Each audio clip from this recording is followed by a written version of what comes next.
Okay guys, நாம் வந்து பார்த்திங்கன்னா கிளம்பியாச்சு. எங்கடா கிளம்பிட்டேன் அப்படின்னு சொல்லி நீங்கள் நினைக்கலாம். நம்ம எங்கே கிளம்பிட்டோம்னு வந்து பார்த்திங்கன்னா சென்னை தான் இங்கே கிளம்பிட்டோம். என்னடா திடீர்னு சென்னை அப்படின்னு வந்து பார்த்திங்கன்னா சென்னையில் நம்ம ஃப்ரெண்டு இருக்காப்புல, யூடியூபர் ஃப்ரெண்டு.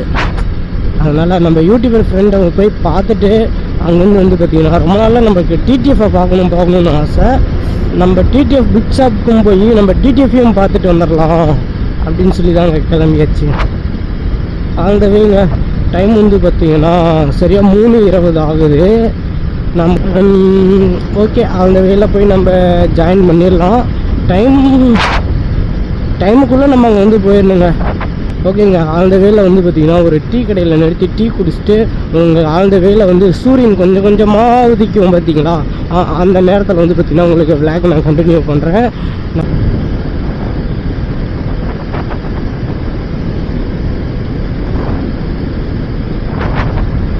காய்ஸ், நானும் வந்து பார்த்துட்ருக்கேன், ஒரு டீ கடை கூட ஓப்பன் பண்ணல. மணி 3:30 தான் ஆகுது. ஒரு டீ கடை கூட எங்கேயுமே ஓப்பன் பண்ணல. நானும் வரிசையாக மெயின் ரோட்டில் பார்த்துக்கிட்டே வரேன். ஓப்பன் பண்ணாலும் அந்த கடை வந்து பேக்கரி வந்து பார்த்திங்கன்னா அந்தாண்டு இருக்குது, அதாவது ரைட் சைடு இருக்குது. நம்ம வந்து பார்த்திங்கன்னா லெஃப்ட் சைடு போயிட்டுருக்கோம். இந்த சைடு வந்து பார்த்திங்கன்னா எந்த ஒரு பேக்கரியுமே நமக்கு அவைலபிளாக இல்லை. என்ன ஊரில் இருக்கோம் அப்படின்னு வந்து பார்த்திங்கன்னா சீலநாயக்கம்பட்டி பைபாஸ் அந்த ஊரில் இருந்து போயிட்டுருக்கோம் கைஸ்.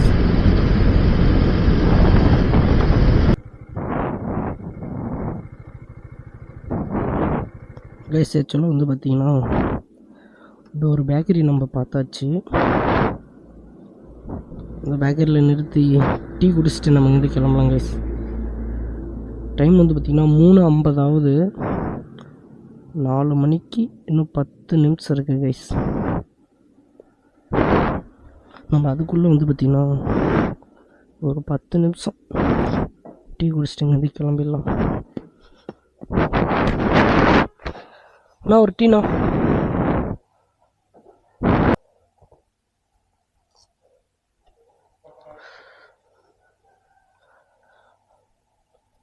எங்கே ஒரு வழியாக டீ குடிச்சிட்டு கிளம்பியாச்சுங்க. டைம் ஒன்று பார்த்திங்கன்னா 4 மணி ஆகுதுங்க. இன்னும் சென்னை போகிறதுக்கு வந்து பார்த்திங்கன்னா எப்படி பார்த்தாலும் 9 மணி ஆயிரும். அதுக்கு வந்து பார்த்திங்கன்னா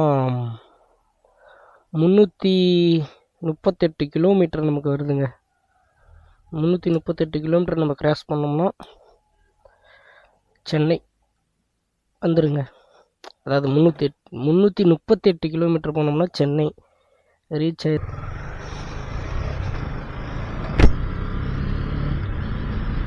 ஏன்னா எல்லாத்துலேயும் ஏதாவது ஒரு ட்விஸ்ட்டு நமக்கு ஒவ்வொரு ட்ரிப்பு போகும்போது நமக்கு ஒரு ட்விஸ்ட்டு ஒன்று இருக்குங்க. வலுவான ட்விஸ்ட்டாக வச்சிட்றோம் நம்ம.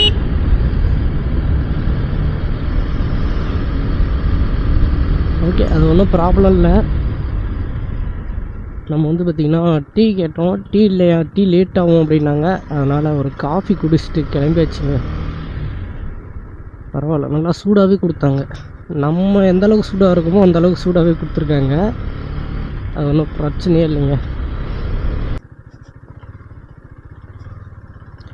ஏங்க பாப்பிரெட்டிப்பட்டி டு கணவாய் மேடுலேருந்து அரூர் போகிற வழிங்க. அந்த வழியில் மட்டும் ரைட் பண்ணுற டூ வீலரில் ரைட் பண்ணுற பர்சன் யாருமே அந்த வழியில் மட்டும் தயவு செய்து வராதிங்க. ஃபுல்லாக ரோட்டை பிரித்து போட்டு வச்சுருக்காங்க. ஏன்டா வந்தோன்னு வர அளவுக்கு அந்தளவுக்கு ஆகி போச்சுங்க. பேசாமல் ஒரு 10-20 கிலோமீட்டர் சேர்ந்து வந்தாலும் பரவாயில்லன்னு மெயின்லேயே போயிருந்துருக்கலாம். ரோடு அந்தளவுக்கு ரொம்ப மோசமாக இருக்குங்க. ஆக்சுவலாக வந்து பார்த்திங்கன்னா ஒரு மணி நேரமாக அந்த ஒரு 20-30 கிலோமீட்டரை கிராஸ் பண்ணணும் பார்க்குறேன். ஆனால் கிராஸ் பண்ணவே முடியலைங்க. அந்தளவுக்கு ரொம்பவும் ரோடு கஜாலாக இருக்குது. ரோடு போட்டுட்ருக்கேங்கிற சாக்கில் ஒரு பக்கம் ரோடு போடுறாங்க, இன்னொரு பக்கம் பெருச்சு போட்டாங்க, ஒரு பக்கம் பாலம் போடுறேன்னு ரோட்டை சுருக்கிட்டாங்க. ரொம்ப கஷ்டமாக இருக்குது ரைடு பண்ணுறதுக்கு. பார்த்திங்களா, இந்தாண்ட பள்ளம், இந்தாண்டே வந்து 2-வே ரோடே போகுதுங்க. ரொம்ப கஷ்டமாக இருக்குது. ஆக்சுவலாக கார்காரங்களாம் நமக்கு கொஞ்சம் புரிஞ்சுக்கிட்டு கொஞ்சம் வழிவிட்டு போகிறாங்க. அது வரைக்கும் அவ்வளோவோ பரவாயில்ல. ஆனால் லாரிக்காரங்கள தப்பு சொல்ல முடியாது. பட் வந்து பார்த்தீங்களா இந்த மாதிரி ரொம்ப ஓரமாக தாங்க போகிறாங்க. அது வேறு வழி இல்லைங்க. ரோடு அந்தளவுக்கு ரொம்ப நெருக்கடியாக ரொம்ப டிஸ்டர்பன்ஸாக இருக்குது. அதனால் ரோடு போட்டு முடிக்கிற வரைக்குமே வந்து பார்த்திங்கன்னா ஓகே தேங்க்யூ தலைவா. ரோடு போட்டு முடிக்கிற வரைக்குமே இந்த பக்கம் யாருமே ரைடு பண்ணாமல் இருக்கிறது எவ்வளவோ பரவாயில்ல. அதாவது இந்த சைடு மட்டும், அரூர் சைடு மட்டும், அரூர் கணவாய்மேடு இந்த சைடு மட்டும் வந்து பார்த்திங்கன்னா யாரும் ரைடு வராமல் இருக்கிறது பரவாயில்லைங்க. வர்றது ஒன்றும் பிரச்சனை இல்லை. பட்டு இதெல்லாம் சமாளிச்சுப்பேன் அப்படின்னா வரலாம், ஒன்றும் பிரச்சனை இல்லை. பட் நைட் டைம் வர்றது வந்து ரொம்ப ரொம்ப கஷ்டமாக இருக்குது. அதனால் உங்களுக்கு வந்து சொல்கிறேன்னு வச்சுக்கோங்களேன். அதுக்கு நம்ம ஹைவேஸ்லேயே போயிருந்துருக்கலாம். ஜஸ்ட்டு நம்ம நண்பரை ஒருத்தரை பார்க்கணும், அதுக்காகவே இந்த ரூட்டில் வந்தேன். பட் இந்த அளவுக்கு இருக்குன்னு எனக்கு தெரியாது. தெரிஞ்சிருந்தால் கண்டிப்பாக வந்திருக்க மாட்டேன்.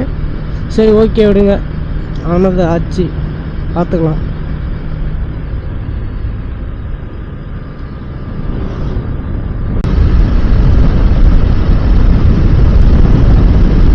ஓகே கைஸ், நம்ம வந்து பார்த்திங்கன்னா செங்கத்துக்கு இன்னும் 27 கிலோமீட்டர் இருக்குது.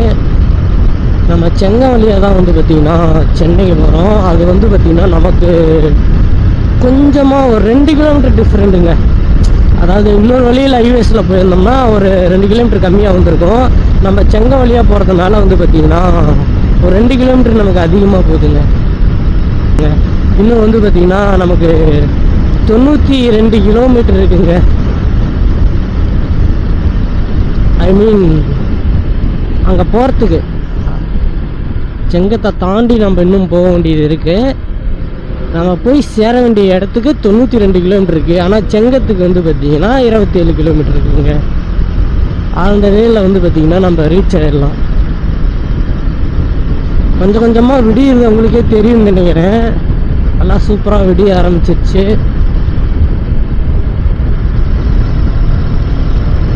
ஓகே,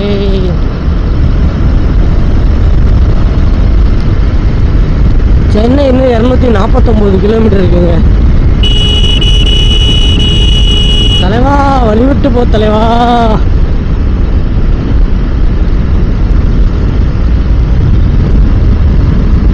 சென்னைக்கு 249 கிலோமீட்டர் இருக்குது. ஆல்ரெடி வந்து பார்த்திங்கன்னா ஒரு 100 கிலோமீட்டர் தான் நம்ம வந்திருக்கோம்.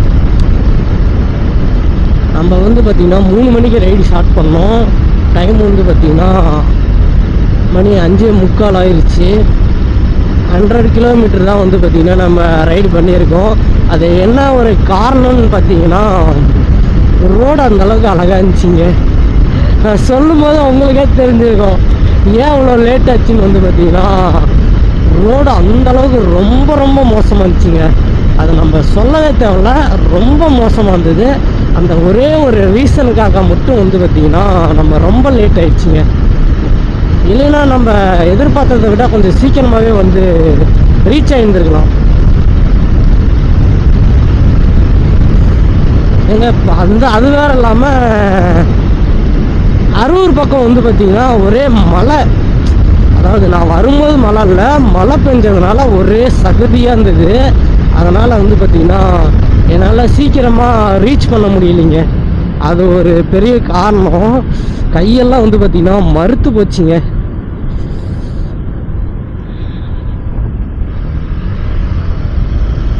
ஓகே, ரோடு அழகாக இருக்குது, சூப்பராக இருக்குது. என்னதான் இருந்தாலும் ஒரு 75-80 நம்ம மெயின்டைன் பண்ணுவோம். அதிகம் வேணாம், அதுவே நமக்கு வந்து ஒரு கரெக்டான வேகமாக இருக்குங்க. சைட்லேயே வந்து பார்த்திங்கன்னா பேரிகார்டு வச்சுருக்காங்க. அது விடிஞ்சதுனால வந்து பார்த்திங்கன்னா அது ஒரு பிரச்சனையும் இல்லை. எங்கே இருக்குன்னு நமக்கு தெரியும். நைட் நேரம் போகும்போது தான் வந்து பார்த்திங்கன்னா அப்போ கூட லைட்டு ஒட்டி வச்சுருப்பாங்க, டேஞ்சர் லைட்டு. அது ஒன்றும் ப்ராப்ளம் இருக்காது. இருந்தாலும் கொஞ்சம் கவனக்குறைவாக வந்துட்டோம்னா வச்சுக்கோங்களேன், நமக்கு ஆபத்து தான். இது சூரியன் வந்தவாட்டி இன்னும் வந்து பார்த்திங்கன்னா நல்லாவே குளிருது நமக்கு. சூரியன் வந்தவாட்டி இன்னும் பிளாக் பண்ண ஆரம்பிக்கிறாங்க. சூரியன் வந்து பார்த்திங்கன்னா இன்சைடு தாங்க வரும். அந்த அந்த கலரிங்கை பார்த்தாவே நமக்கே தெரியுது இந்த கண்ணில் தான் சூரியன் எந்திரிக்கும்னு. பட் இன்னும் சூரியன் வரலைங்க, ஒரே குளிராகவே இருக்குது. கொஞ்சம் நேரம் வெயிட் பண்ணுங்கள், சூரியன் வந்த வாட்டி கிளைமேட் நல்லாயிருக்கும். உங்களுக்கு வீடியோவில் கண்டினியூ பண்ணுறேன்.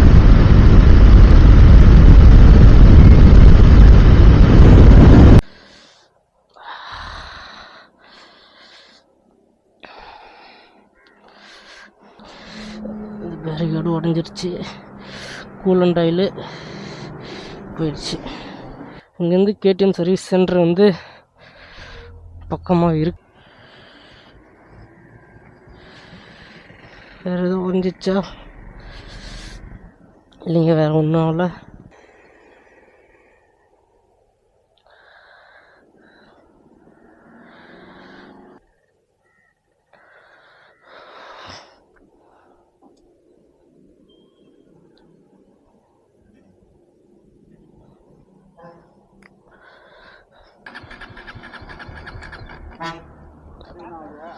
இல்லைண்ணா, லைட்டாக அடிபட்டிருக்கு. இல்லைண்ணா, அது கூலண்ட் ஆயில்ண்ணா. ஆ, புரியலண்ணா. சரிண்ணா.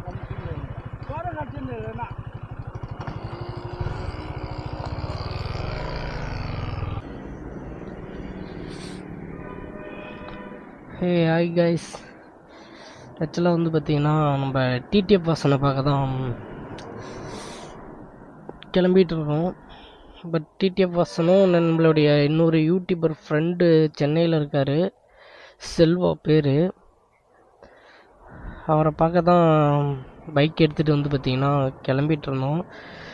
வர வழியில் வந்து பார்த்திங்கன்னா ஒரு சின்னதாக ஒரு ஆக்சிடெண்ட்டு. என்னென்னு வந்து பார்த்திங்கன்னா ஒரு நாய் ஒன்று குறுக்க வந்ததுனால நாய் மேலே விடலை, பட்டு பக்கத்தில் அந்த பேரிகார்ட் மேலே விட்டு உடஞ்சிருச்சு கைஸ். இந்த மக்காடும் மாற்றி ஆகணும். அப்புறம் வந்து பார்த்திங்கன்னா இந்த ரேடியேட்டருக்கு கூலண்ட் ஆயிலுக்கு மேலே இருக்கிற அந்த பிளாஸ்டிக் இதுவும் மாற்றி ஆகணும். அப்புறம் இந்த இடத்துல தான் வந்து பார்த்திங்கன்னா இடிச்சிருக்கு, பேரிகார்டு வந்து இடிச்சிட்டேன். அப்புறம் இங்கே சரிச்சிருக்கு, இந்த இடத்துல கொஞ்சம் உடஞ்சிருக்கு. அது இன்னமும் தெரில கைஸ், வேறு ஒன்றும் ப்ராப்ளம் இல்லை. அதாவது சரிச்சிருக்கு, அவ்வளோதான், வேறு ஒன்றும் ப்ராப்ளம் இல்லை இங்கே சார். மற்றபடி வேறு எந்த பிரச்சனையும் கிடையாது. இது வரைக்கும் ஆனதே பெரிய பிரச்சனை தான். பட் என்னன்னு பார்த்தீங்கன்னா அவ்வளோ பிரச்சனை ஆகும். இப்போ இன்னொரு விஷயம் என்னன்னு கேள்விப்பட்டிங்கன்னா, இவ்வளோ பிரச்சனை ஆகும் வந்து பார்த்திங்கன்னா நான் இன்னும் வீடியோஸ் போட்டுட்ருக்கேன், ஆனால் இன்னும் ரீச் ஆகலை. வீடியோஸ் எதுவும் ரீச் ஆகலை. நமக்கு பெருசாக ஒன்று மட்டும் உறுதியாக சொல்லுவேன், வந்து பார்த்திங்கன்னா ஆசைப்பட்டு லவ் பண்ணி எடுத்த பைக்கு பிரச்சனை மேலே பிரச்சனை வந்துட்டுருக்கு. மனசே கேட்கலைங்க. அடி என்னமோ பெருசாக அடி இல்லை, பட் எனக்கும் சரி பைக்குக்கும் சரி பெருசாக ப்ராப்ளம் எதுவும் இல்லை. சும்மா மேலே கிராச்சஸ் மட்டும்தான் இருக்குது, நல்லா எனக்கு தெரியுது. என்னென்னா அந்த சின்ன ரெண்டுமே, இந்த பிளாஸ்டிக் உடஞ்சிருக்கு, இந்த பிளாஸ்டிக்கு கிராச்சஸ் ஆகிருக்கு. இங்கே ஒரு சின்ன கிராச்சஸ்ஸு, அப்புறம் இங்கே ஒரு கிராச்சஸ், அவ்வளோதான் ப்ராப்ளமே, அவ்வளோதான். பட் வந்து பார்த்திங்கன்னா இவ்வளோ வந்து பார்த்திங்கன்னா திருவண்ணாமலை கேடிஎம் சர்வீஸ் ஸ்டோர் ரூமுக்கு முன்னாடி தான் இருக்கும், பக்கத்துலேயே தான் சர்வீஸ் சென்டர் இருக்க மாட்டிருக்கு. அங்கே தான் வெயிட் பண்ணிகிட்ருக்கேன். பட்டு டைம் வந்து பார்த்திங்கன்னா 7 மணி ஆகப்போகுது. 9 மணிக்கு மேலே தான் எல்லோரும் வருவாங்க. இல்லைங்க, இவ்வளோ கஷ்டப்பட்டு வீடியோஸ் போடுறோம், பட்டு எந்த ஒரு ரீச்சும் இல்லை, எந்த ஒரு சப்போர்ட்டும் இல்லை. பார்க்கலாம் இதுக்கு மேலேயும். பட் இதுக்காக வந்து பார்த்திங்கன்னா எதையுமே நம்ம விட்டு கொடுக்குற ஐடியாலாம் இல்லைங்க. தொடர்ந்து நம்மளுடைய பெஸ்ட்டு கொடுத்துக்கிட்டே இருப்போம். ஒரு நாள் இல்லை ஒரு நாள் நம்ம பட்ட கஷ்டத்துக்கெல்லாம் ஒரு விடிவு காலம் வரும்.